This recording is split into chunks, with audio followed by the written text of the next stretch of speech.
When most people think about banks, they imagine a safe place to deposit money, withdraw cash, or take a loan. Banks feel like secure institutions that simply store money and provide financial services. But behind the scenes, banks are highly sophisticated businesses designed to generate profits in multiple ways. Understanding how banks earn money requires looking at their core functions, revenue streams, and the financial system.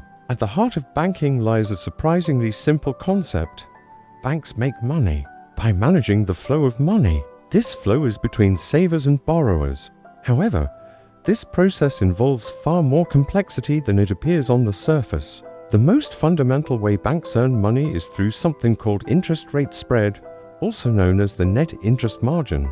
This is the difference between the interest banks pay to depositors and the interest they charge borrowers. When you deposit money into a savings account, the bank pays you a small percentage as interest. For example, you might earn 2% annually on your savings. However, when someone takes a loan from the bank, such as a home loan, car loan, or business loan, the bank may charge 7%, 10%, or even more. This depends on the type of loan and the borrower's risk profile. The difference between what the bank earns from borrowers and what it pays depositors is profit. This margin, when applied to billions of dollars in loans, becomes a major source of income. To understand why this works, imagine a simplified example. Suppose a bank collects $1 million in deposits and promises depositors a 2% annual interest rate. That means the bank will pay $20,000 in interest over the year. Now, if the bank lends out that same $1 million at an average interest rate of 8%, it earns $80,000 in interest. After paying depositors $20,000, the bank keeps the remaining $60,000 as gross profit before accounting for operating expenses. This basic model of borrowing at a lower rate and lending at a higher rate is the core of traditional banking. However, banks do not simply lend out all deposited money without caution. They operate under a system known as fractional reserve banking. This means banks are required to keep a fraction of deposits as reserves, either in their vaults or with the central bank. The remaining portion can be loaned out. This system ensures liquidity and stability while allowing banks to generate income. Central banks regulate reserve requirements and influence interest rates, which directly impact how profitable commercial banks can be. Beyond interest income, banks also earn significant revenue from fees. Fee-based income has become increasingly important in modern banking. Banks charge fees for maintaining accounts, overdrafts, wire transfers, ATM usage outside their network, late payments, and credit card services. For example, if a customer withdraws more money than is available in their account, the bank may charge an overdraft fee.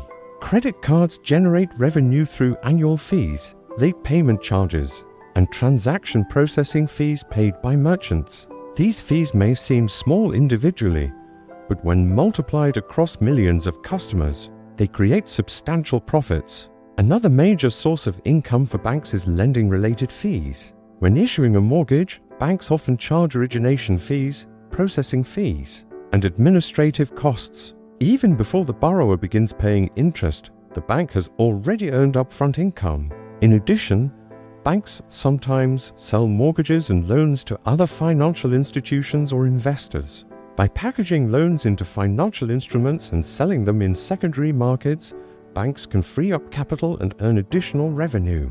This is through commissions and servicing rights. Investment banking is another powerful revenue stream for large financial institutions. Investment banks assist corporations and governments in raising capital by issuing stocks and bonds. They earn underwriting fees for managing these transactions. When a company wants to go public through an initial public offering (IPO), investment banks handle the process. They receive a percentage of the funds raised.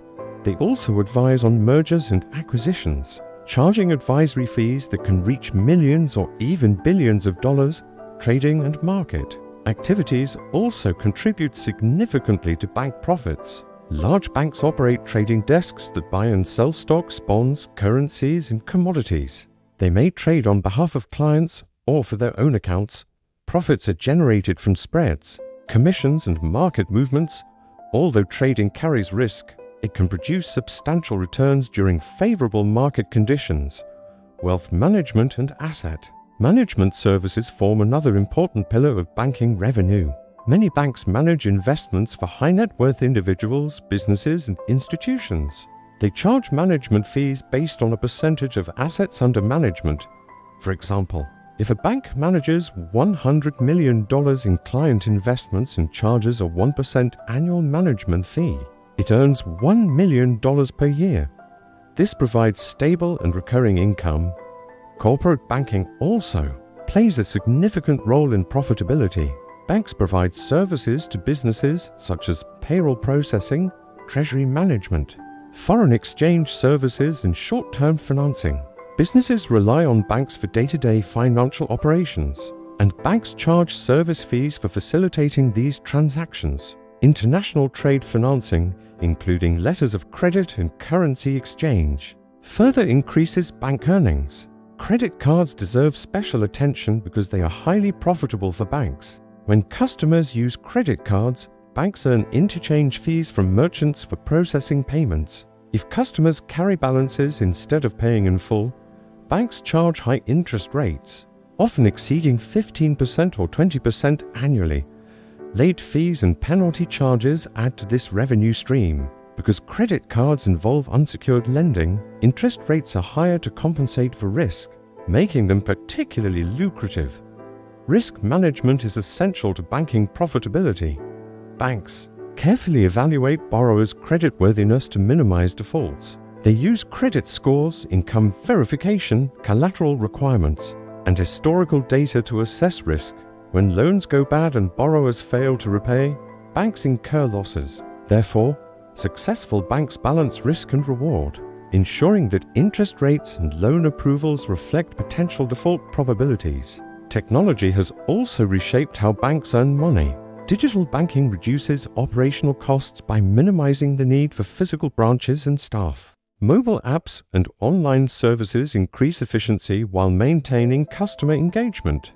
At the same time, banks can monetize digital services through subscription-based premium accounts or advanced financial tools. Central bank policies heavily influence bank earnings. When central banks lower interest rates to stimulate the economy, the difference between lending and deposit rates may shrink, reducing profit margins. Conversely, when rates rise, banks often benefit from wider spreads. However, higher rates can also increase the risk of borrower defaults, which must be carefully managed. Economic cycles significantly affect banking profits. During economic expansions, businesses invest more, individuals borrow more, and loan demand increases. This boosts interest income.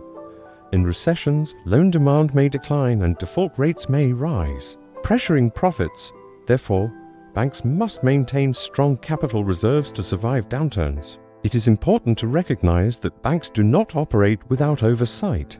Regulatory bodies impose strict capital requirements, liquidity standards, and reporting obligations. These regulations aim to prevent excessive risk-taking and ensure financial system stability.